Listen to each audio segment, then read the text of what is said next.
Hello viewers, I doctor SVK Lal welcome you all in my YouTube channel. मेरे YouTube channel में आपका बहुत बहुत स्वागत है। अगर आप इस चैनल पर नए हैं तो चैनल को लाइक शेयर और सब्सक्राइब कर लें, ताकि विविध विषयों से संबंधित जो वीडियो मैं इस पर डालते रहता हूं उसका नोटिफिकेशन आप तक आसानी से पहुंचे। आज हम आपके लिए लेकर के आए हैं Newton's third law of motion. इसमें हम जो न्यूटन के तृतीय गति नियम को प्रदर्शित करने वाले कुछ प्रयोग हैं उसके बारे में जानेंगे, और कुछ उदाहरण के माध्यम से भी हम समझेंगे Newton's third law of motion. तो आइए शुरू करते हैं। सबसे पहले जानते हैं कि क्या है Newton's third law of motion. हम दो वस्तु लेते हैं, एक वस्तु मान लीजिए A है और दूसरा वस्तु B है। तो वस्तु A के द्वारा अगर वस्तु B पर कोई बल लग रहा है तो वस्तु B भी वस्तु A पर बल लगाएगा, और इस तरह से जो बल अगर हम वस्तु A के द्वारा वस्तु B पर जो बल लगता है उसको हम FAB से लिखें, और वस्तु B के द्वारा जो वस्तु A पर बल लगता है उसको हम FBA से लिखें। तो FAB बराबर हम लिख सकते हैं FAB बराबर माइनस FBA। तो इस तरह से ये न्यूटन्स का तृतीय नियम का मैथमेटिकल एक्सप्रेशन हुआ। अब चर्चा करते हैं कि तृतीय नियम को हम लैंग्वेज में कैसे लिखेंगे।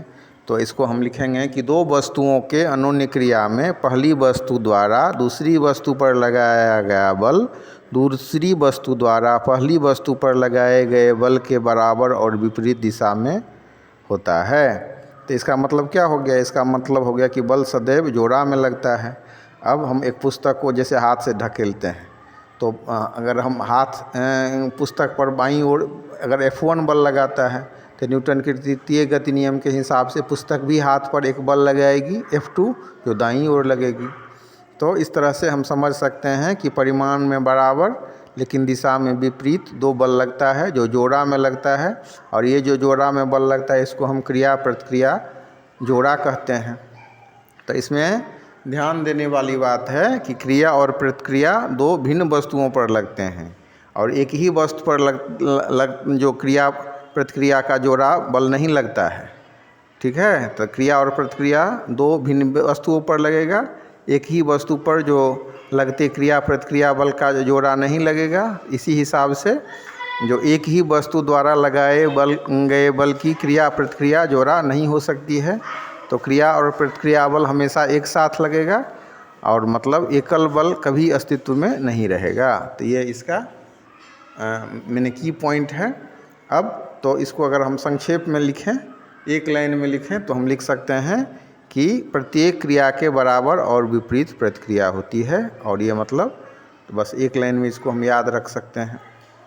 अब कुछ एक्सपेरिमेंट है जिसके आधार पर हम इसको समझ सकते हैं। सबसे पहला एक्सपेरिमेंट है दो कमानीदार तुलाओं द्वारा तृतीय गति नियम का प्रदर्शन। इसके लिए हम क्या करते हैं कि दो कमानीदार तुला लेते हैं, दोनों को हुक से एक दूसरे में फंसा देते हैं। अब तुलाओं को विपरीत दिशा में खींचते हैं, हम देखते हैं कि दोनों तुलाओं का समान पाठ्यांक होता है। तो इससे हम क्या निष्कर्ष निकालते हैं? इससे हम निष्कर्ष निकालते हैं कि एक तुला का दूसरी तुला पर क्रियाबल और दूसरी तुला का पहली तुला पर प्रतिक्रिया बल परिमाण में बराबर और दिशा में विपरीत होता है। उसके बाद होता है परख नली कॉर्क प्रयोग। इसमें हम देखते हैं कि कांच की एक परख नली लेते हैं, उसमें थोड़ा पानी डालकर एक कॉर्क से उसका मुंह बंद कर देते हैं, और फिर क्या करते हैं बर्नर से जब हम गर्म करते हैं तो बर्नर परख नली से पानी वाष्पित होकर कार के बाहर जब निकलता है तो हम देखते हैं कि परख नली कॉर्क की गति की विपरीत दिशा में प्रक्षेपित होती है। फिर बैलून स्ट्रॉ का प्रयोग है। एक स्ट्रॉ लेते हैं, उसमें हम धागा निकाल करके और उसमें हुक से उस धागा को बांध करके स्टैंड में हम बांध देते हैं स्ट्रॉ को। स्ट्रॉ में जो है सेलो टेप की मदद से हम बैलून में हवा भर करके चिपका देते हैं। फिर बैलून से हम जो हवा निकालते हैं तो देखते हैं हवा जिस दिशा में निकल रहा है बैलून उसके विपरीत दिशा में प्रक्षेपित हो रहा है। तो इन प्रयोगों के माध्यम से हम Newton's third law of motion को समझ सकते हैं। अब हम कुछ उदाहरण देते हैं, जैसे कि मतलब मेज़ पर पड़ी किताब। तो मेज़ पर पड़ी किताब में हम क्या देखते हैं कि मतलब किताब मेज पर सीधे ऊपर की ओर क्रिया बल N लगाता है जो अभिलंब बल कहलाता है। बल N का प्रतिक्रियात्मक बल मेज पर किताब का बल N डैश है। तो N और N डैश क्रिया और प्रतिक्रिया जोड़ा बनाते हैं। यहाँ N बराबर N डैश न्यूटन के तृतीय नियम से, और W बराबर W डैश। तो ये किताब पर जो लगा बल है W और N है। तो चूँकि किताब संतुलन में है तो W बराबर n हो गया। फिर आदमी का ज़मीन पर टहलना, आदमी जब ज़मीन पर टहलता है, ज़मीन को दबाता है तो ज़मीन भी उस पर विपरीत दिशा में बल लगाता है। फिर तैराक को हम देख सकते हैं कि तैराक कैसे पानी को हाथ और पैर से पीछे की ओर धकेलता है, और जितना पानी को धकेलता है तो फिर उस पर प्रतिक्रियात्मक बल लगता है। फिर नाव से किनारे पर कूदना, इस मामले में भी हम देख सकते हैं कि नदी से हम किनारे पर कूदते हैं तो नाव को अपने पैर से पीछे की ओर ढकेलते हैं, इससे नाव झटके से पीछे की ओर हट जाती है। उसके बाद कुएं से जल का खींचना। उसके बाद बंदूक का प्रतिक्षेप हम देखते हैं कि जब बंदूक को दागते हैं तो तुरंत ही बारूद से गैस बन जाती है, जिससे दाब बहुत अधिक हो जाता है। तो ये जो गैस बंदूक की नली के अंदर फैलकर गोली को बहुत ज़ोर से धक्का देकर फेंकती है, तो गोली पर आगे की ओर, और इस बल जो क्रिया बल लगता है उसके विपरीत प्रतिक्रियात्मक बल बंदूक पर लगता है, और बंदूक जो गोली छूटने के विपरीत दिशा में प्रक्षेपित होती है। इसी हिसाब से रॉकेट की गति भी है।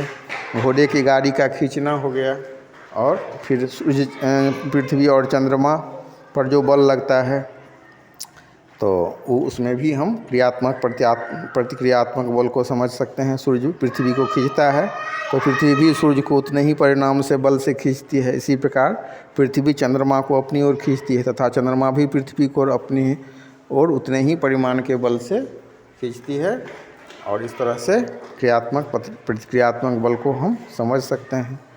तो आप इसको देखिए, बढ़िया से समझिए, और फिर इसके बाद आगे हम जो संवेग संरक्षण का सिद्धांत है उस पर आपको वीडियो देंगे। तो अभी मोटा मोटी जो उदाहरण सब है उस उदाहरण के माध्यम से न्यूटन के तृतीय नियम को हम समझ सकते हैं। रॉकेट की गति है, तो रॉकेट में क्या होता है, एक दहन कक्ष होता है, इसमें नीचे की ओर एक छेद होता है। जब ईंधन तेज़ी से जलता है तो गर्म गैस छिद्र से तेज़ी से पीछे की ओर निकलती है और रॉकेट आगे की ओर बढ़ता है। तो रॉकेट द्वारा गैस पर लगाया गया बल क्रिया बल है, इसके फलस्वरूप गैस द्वारा रॉकेट पर विपरीत दिशा में लगाया गया बल प्रतिक्रियात्मक बल है।